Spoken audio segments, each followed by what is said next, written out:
Alors, deuxièmement, pourquoi est-ce que nous parlons des extraterrestres sont là? C'est parce qu'il y a eu une vidéo de moi sur Internet. Ceux qui me suivent sur YouTube ont déjà vu l'extrait d'une prédication à moi, je crois, qui date de 2 ou 3 ou 4 ans peut-être, que l'on a coupé. Bon, je ne dirais pas qu'on a sorti de son contexte parce que je disais vraiment ce que je pensais. Et j'avais sorti plusieurs phrases parmi lesquelles les X-Men arrivent, les extraterrestres arrivent. Et j'en ai parlé. Et ce n'était pas suffisant que les gens écoutent, coupent et partagent pour dire le prophète Joël confirme-t-il ce qu'on voit dans les documentaires? Confirme-t-il ce qu'on voit dans les films? Non, les gens ont pris cet extrait et ils l'ont opposé à un autre extrait d'une prédication d'un prédicateur de la ville de Kinshasa qui prêchait contre la croyance des aliens ovnis extraterrestres. Je ne suis pas ici pour dire qu'il avait suivi ce que j'avais dit pour me contrer. Je ne veux pas croire qu'il a pu aller jusque-là, mais j'aimerais juste dire que puisque c'est un sujet dont tout le monde en parle, il a certainement, je dirais bien, certainement fait un commentaire, comme tout serviteur de Dieu, un mot à dire sur l'actualité. Il en a parlé et les gens ont pris son extrait, ils ont pris le mien, ils ont collé cela et ils ont dit, le prophète Joël a dit que les aliens existent, les extraterrestres arrivent, les X-Men arrivent et voici tel.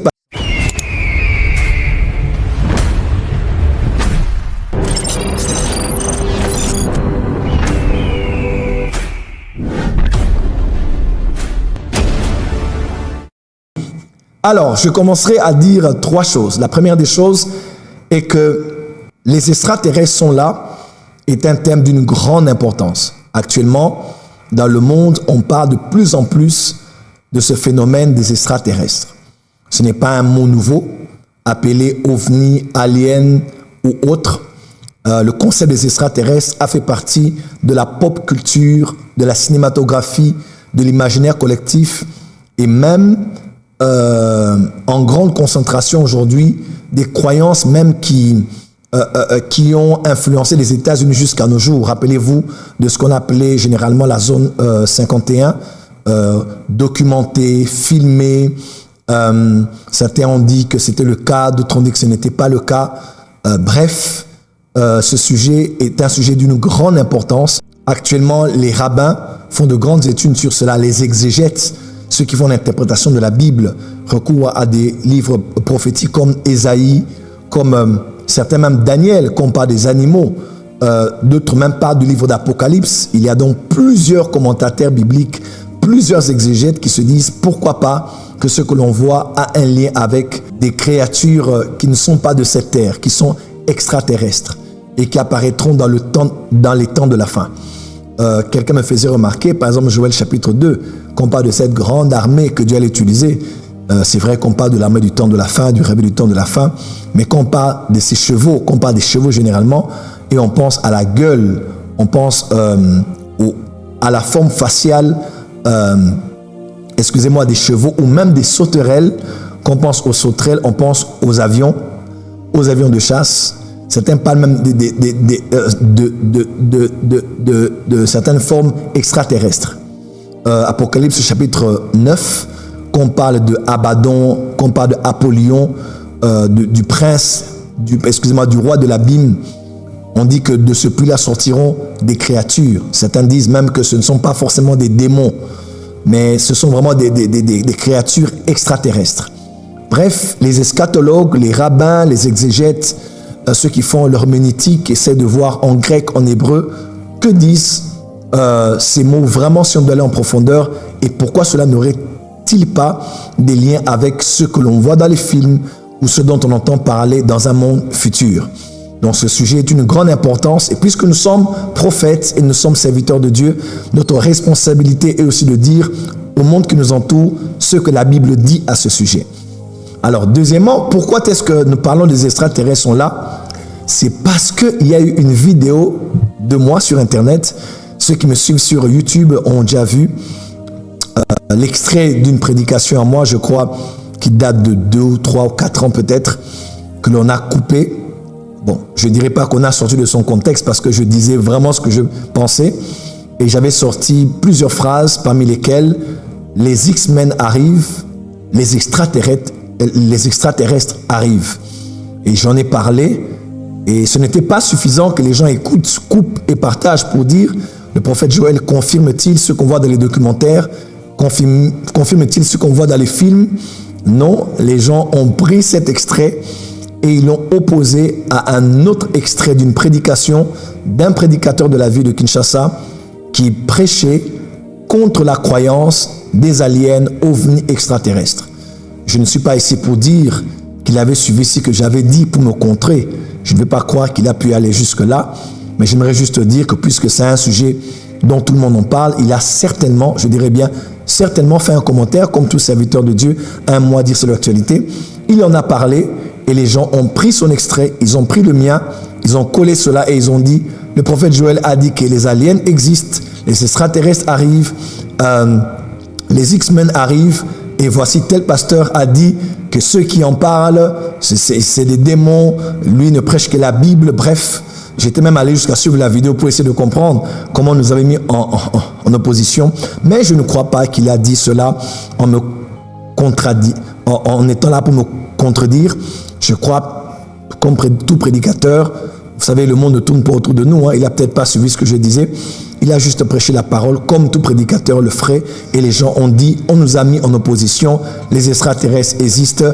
Lui dit, quand un prédicateur prêche, c'est que c'est des doctrines des démons, c'est pour faire bien, c'est pour faire beau. Anyway, je ne suis pas dans ce qu'il a dit. Il a dit dans un certain contexte. Et moi, je l'avais dit vraiment dans un autre contexte. Alors, ce qui est intéressant, c'est qu'il faut aller dans la prédication que j'avais prêchée pour comprendre pourquoi je l'avais dit. On peut diminuer un peu le volume. Voilà, on peut juste entrer dans le contexte de ma prédication pour comprendre vraiment ce que le prophète Joël Francis Tatou avait voulu dire quand il disait les X-Men arrivent et les extraterrestres arrivent. Mais c'est quand même grave, prophète Joël Francis Tatou, pourquoi vouloir nous faire de si grandes déclarations? Comment peux-tu dire que les X-Men arrivent? Comment peux-tu dire que les extraterrestres arrivent?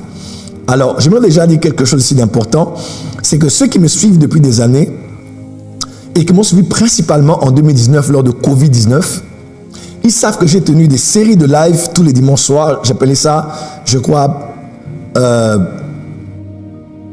c'était grand live aussi, ou bien c'était comme le deuxième culte. Il y avait dimanche matin à la porte de ceux Kinshasa, et puis le soir, je faisais généralement des grands lives où je parlais de Covid-19, je parlais des temps de la fin, je parlais de nouvel ordre mondial, je parlais du sursaut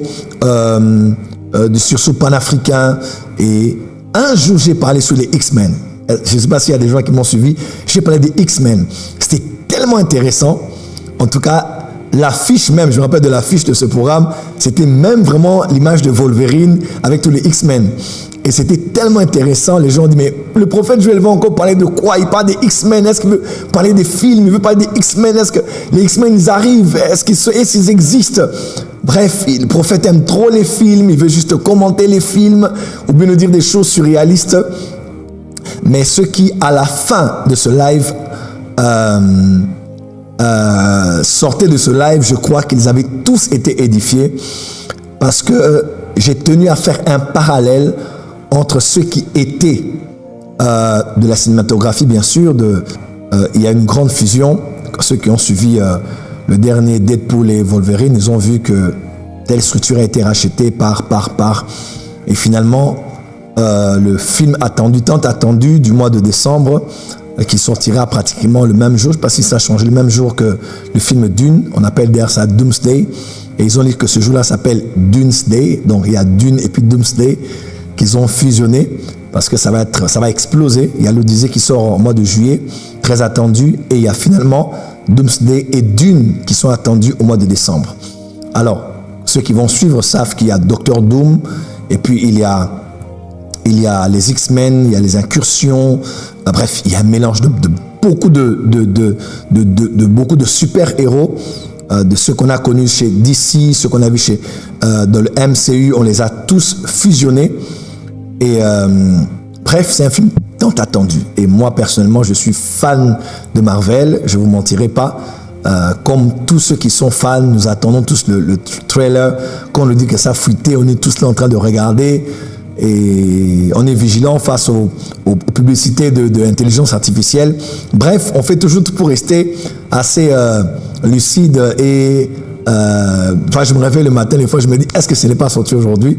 On a plutôt Spider-Man qui est sorti. Quelqu'un dira, le prophète aussi, il suit ces genres de choses. Moi, je ne vis pas au ciel, hein. Je vis sur la terre. Je vis sur la terre. Et à part le fait du côté fantastique et que j'aime, j'ai appris quelque chose au fil des années. Deux choses en particulier. C'est que rien n'est innocent dans le monde de la cinématographie. C'est ce qui fait que quand je suis un film, je suis un manga, je suis un dessin animé, je suis une série, je sais très bien qu'à part le domaine du lucre, où on veut exploser le box-office, se faire beaucoup d'argent, il y a toujours un message qui est véhiculé. Autrefois, c'était un peu plus innocent, je crois, mais actuellement, tout est fait à dessein. Regardez avec moi le fameux agenda des LGBTQ. Vous allez voir, même sur Netflix, aujourd'hui, il y a des pourcentages sérieux dans les séries et les films, même les dessins animés, de ceux qui font la promotion de l'homosexualité, du lesbianisme et des choses semblables. C'est beaucoup d'argent. Nous avons tous suivi, pour ceux qui suivent les séries, nous avons tous suivi Stranger Things. On a suivi ça. C'est mon épouse qui m'a un peu entraîné dans ça. Elle aimait tellement. Et quand elle m'a dit un soir, elle m'a dit, bon, on suit. J'ai dit, moi, j'aime pas ces genres de faits. Elle dit, non, tu dois suivre. Et quand je suivis, j'étais capté. J'ai commencé à suivre. J'ai tellement aimé. Et à la fin, les derniers épisodes, on est tous choqués d'un coming out d'un jeune homme qui était là. Finalement, il avoue qu'il n'avait pas de feeling pour les femmes, mais plutôt pour les hommes. C'était une grosse déception. Les gens ont dit, on n'en avait pas besoin. Mais que vous le vouliez ou pas, c'est l'argent, c'est le money, c'est le cash, ce sont les agendas. C'est ainsi qu'on dit toujours aux enfants de Dieu, on ne peut pas faire avancer les agendas de Dieu sans argent. Le terrorisme est un agenda. Regardez ce qui se passe au Sahel, Mali. Je parlerai du Nigeria un peu à l'ouest. Je parlerai du Niger. Je parlerai là, il y a même eu quelques attaques. Les El Shabab au niveau du sud. Tous ces groupes terroristes, croyez-moi, ce sont des agendas. Et ce sont des multinationales, ce sont des chefs d'État, ce sont des grandes puissances qui les attaquent, qui eux-mêmes les arment afin de puiser des richesses dans une région particulière. C'est le prétexte qu'ils ont créé afin de se faire de l'argent.